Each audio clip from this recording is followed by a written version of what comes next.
استنادا للمادة 7 ثانيا من الدستور تلتزم الدولة بمحاربة الإرهاب بكافة أشكاله، ومن الضروري وبات لزاما على الحكومة الاتحادية بالتصويت على قانون الخدمة والتقاعد للحشد الشعبي، وهذا ينسجم مع قانون الحشد الشعبي رقم 40 لسنة 2016.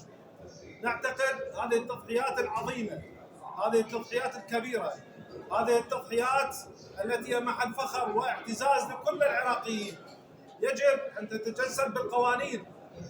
الحشد الشعبي بعد أن قدم 11,000 شهيد و30,000 جريح، من الضروري أن يشرع له قانون يحفظ حقوق المجاهدين من أبطال الحشد الشعبي. على الحكومة أن تدرج هذا القانون بأول الجلسات لعمل مجلس الوزراء والتصويت عليه، علما أنه في الدورة السابقة والحكومة السابقة قد تم سحب القانون بعد أن قرأ القراءة الأولى في مجلس النواب.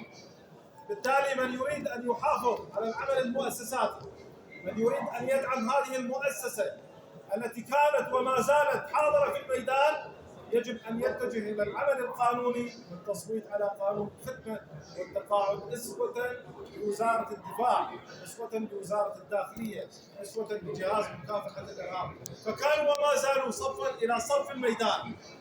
وبالتالي نحن في مجلس النواب بانتظار هذا القانون، ومن منطلق الحرص على دعم قواتنا الأمنية بكافة تشكيلاتها وخاصة الحشد الشعبي، رسالة إلى السيد رئيس الحكومة القائد العام للقوات المسلحة المحترم أن يصوتوا على هذا القانون ويرسل إلى مجلس النواب للتصويت عليه تكريما وتثمينا لهذه المواقف العظيمة للحشد الشعبي. شكرا لكم.